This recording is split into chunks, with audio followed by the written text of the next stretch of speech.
안녕하세요. 대기업에서 항공산업을 담당하고 있는 담당 멘토 김기동입니다. 자, 오늘은 27개 노선 확대로 인해서 수익성을 기대해 볼 수 있는 아시아나항공에 대해 살펴보도록 할 텐데요.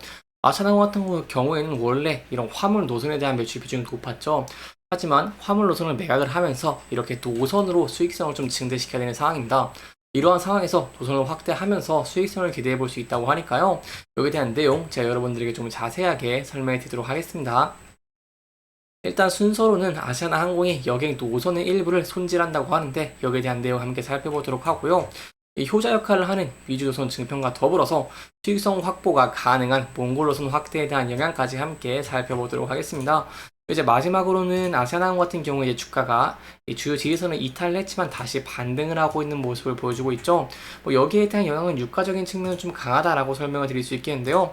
아시아나항공 같은 경우에는 이제 여러분도 아시다시피 항공사이기 때문에 항공유를 사용을 합니다. 따라서 항공유는 매출 원가의 30%를 차지하고 있기 때문에 유가가 상승을 하면 아시아나 항공에 좀 부담이 된다라고 설명을 드릴 수 있는 상황에서 현재 좀 이 WTI 항공 이 유가가 좀 많이 하락을 했죠. 이렇게 데이로 좀 보시면은 좀 많이 하락을 했습니다. 이란과 이스라엘의 전쟁으로 인해서 중동 전역으로 확대되는 이런 지정학적 리스크 이런 면이 부각되면서 좀 상승을 했지만 현재 리스크가 좀 축소되면서 하락을 했고 여기에 대한 영향으로 이제 아시아나항은 좀 반등을 하고 있는 모습을 보여주고 있습니다. 그래서 여기에 대해서 저희가 향후 어떠한 전략을 짜는 게 좋을지까지 이번 시간에 이러한 순서대로 중요한 내용들을 하나하나 풀어가 보도록 할 테니까요.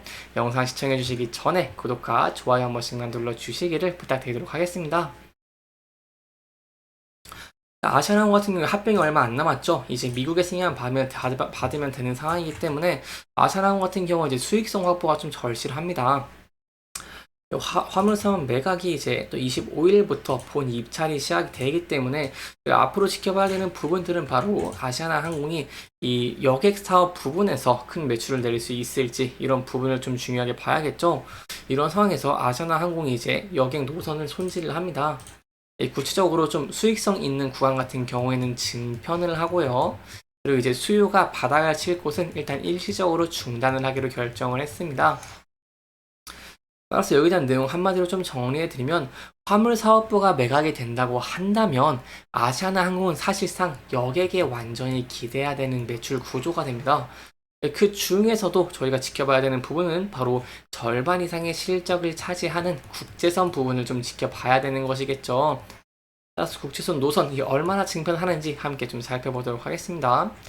아시아나 항공이요. 하계 스케줄 바로 3월부터 이제 10월까지 이 27개 노선을 증편하거나 운항을 좀 재개하기로 했습니다. 좀 권역별로 본다고 하시면 이 동북아시아가 17개로 가장 많다라고 설명을 드릴 수 있겠고 모두 중국 노선으로 인천에서 출발하는 베이징, 상하이, 난징 등을 모두 운영하고 확대를 할 영향이다. 죄송합니다. 확대를 할 계획이다라고 할 수 있겠습니다. 아시아나항공 같은 경우는 원래도 중국 노선의 절대 강자였고 이런 상황에서 중국의 여객에 대한 수요 급증을 하다 보니까 이렇게 중국의 노선을 증편을 하면서 이제 실적적인 측면에서 기대해 볼 수 있겠다라고 볼 수 있겠습니다. 중국뿐만 아니라 또 기대해 볼 수 있는 부분이 있습니다. 바로 그 2030의 인기 여행지로 떠오르는 몽골 그리고 중앙아시아 권역도 증편을 한다는 것인데요. 이 구체적으로 좀 기대해 보시는 부분이 바로 이제 미주 그리고 이제 구주인 유럽입니다. 미주 같은 경우에 이제 여기서 FATC 보시면은 수익성이 굉장히 높습니다. 이 운임 단가가 굉장히 높죠. 유럽도 마찬가지고요. 사실 이 아시아나항공과 합병을 한 대한항공 같은 경우에도 이 미주 노선이 계속해서 효자 역할을 하고 있기 때문에 아시아나항공이 이렇게 미주 노선을 증표한다는 것은 수익성 측면에서 굉장히 기대해 볼 수 있겠죠. 바로 미주 노선은 전 노선이 고단가이고 수요가 강세이기 때문입니다. 따라서 얼마나 이제 수익성 측면에서 기대해 볼 수 있을지 저와 함께 계속해서 알아보도록 하고요. 또 눈여겨볼 수 있는 부분이 바로 몽골입니다. 제가 앞서서 이제 몽골이랑 중앙아시아 권역을 좀 증편한다고 설명을 드렸는데 이 몽골이 좀 중요한 이유가 있습니다. 바로 몽골 노선 같은 경우에는 수익성 확보에 굉장히 큰 도움이 되기 때문인데요. 좀 비교를 해보자면 이 몽골 노선의 운항 거리 같은 경우 약 1975km인데 이 홍콩, 동남아와 좀 비슷한 수준입니다. 하지만 가격적인 측면으로 본다고 한다면 항공권 가격 같은 경우에는 2배 가까이 이상 비쌉니다. 따라서 항공사 입장에서는 실적 개선에 도움이 된다라고 설명을 드릴 수 있겠고요. 예, 구체적으로 이제 3월로 좀 비교를 해보자고 한다면 3월에 몽골 노선 왕복 항공권 가격은 84만 원까지 쏘았지만 이 홍콩 항공 같은 경우에 30만 원으로 이렇게 2배 이상 좀 차이가 난다라고 볼 수 있겠습니다. 예, 그렇다면 이렇게 왜 이렇게 비쌀까요? 이렇게 비싼 이유는 이 몽골 노선에 대한 수요가 급증하는 원인이 있다고 할 수 있겠죠. 바로 여객에 대한 수요가 상당하다고 할 수 있기 때문입니다. 사실 국내에서 일하는 몽골에 대한 국적 근로자가 많다라고 설명을 드릴 수 있겠고요. 이제 한국을 방문을 하는 유학생도 있기 때문에 이 몽골 노선에 대해서는 상용 수요가 굉장히 있다라고 볼 수 있겠습니다. 이 구체적으로 여기에 더해서 이 젊은 층을 중심으로 몽골에 대한 여행도 인기를 끌고 있는 상황입니다. 이 탑승객 같은 경우에는 21년에는 4만 천여 명이었지만요. 바로 이제 22년 31만 8천여 명으로 이제 급격하게 증가한 모습을 보여줬고, 지난해 같은 경우에도 65만 3천여 명으로 좀 급격하게 증가하고 있는 추세라고 설명을 드릴 수 있겠습니다. 여기에 더불어서 한국은 몽골과 이 경제 동반자 협상 협상도 좀 진행 중이기 때문에 향후의 무의 전망도 밝아서 몽골로선의 수요, 여기에 대한 이제 수익성 증대도 좀 기대해 볼 수 있다라고 볼 수 있겠습니다. 이렇게 여객 수요 증대에 따라서 아시아나항공 같은 경우에는 27개 노선을 확대를 하면서 수익성 이 증편 전략을 짜고 있고요. 이런 긍정적인 면, 그리고 이제 유가적인 측면과 더불어서 다시 좀 반등을 하고 있는 모습을 보여주고 있습니다. 그래서 여기서 좀 대응 전략이 중요할 것 같은데요.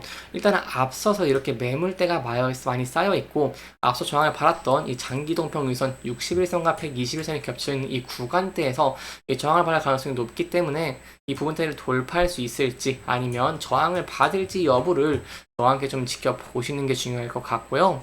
저는 이 부분대를 돌파하는 모습을 보여주게 된다고 한다면 여기에 대해서는 저희가 추가적으로 좀 차트를 크게 보면은 이 박스권 상단 부분까지 좀 열려 있다는 부분 어느 정도 염두에 두시면 좋을 것 같습니다. 하지만 제가 항상 말씀드리는 리스크적인 측면이 있죠. 뭐 유가라던가 아니면 환율 같은 측면, 이런 측면에 좀 부하게 될 수 있는데, 환율은 좀 상승을 하고 있죠. 현재 계속해서 이 환율 같은 경우에는 이 항공기의 리스료, 그리고 이제 구매 비용과 더불어서 이 유가, 항공유의 이 세 가지를 달러로 지급을 하기 때문에 달러의 환율이 올라가면 아시아나항공이 좀 부담이 됩니다.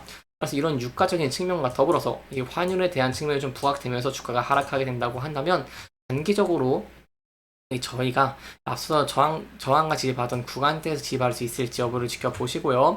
이 부분대를 이탈하게 된다고 한다면 이 전 저점부가 좀 열려있다는 부분도 염두에 두시면 좋을 것 같습니다. 이렇게 이번 영상에서는 아시아나항공이 노선을 증편을 하고, 아무래도 화물 사업을 매각하다 보니까 이 새로운 수익 전략 다각화하는 모습들 조금 짚어보면서 진행을 했고요. 해당 영상은 개인적인 의견이 많이 들어갔기 때문에 투자자분들의 주관적인 생각과 해당 내용을 토대로 현명한 선택을 하시면 좋을 것 같습니다. 이렇게 영상 잘 보셨다면 좋아요와 구독 부탁드리면서 오늘 영상 마무리하도록 하겠습니다. 끝까지 시청해주셔서 감사합니다.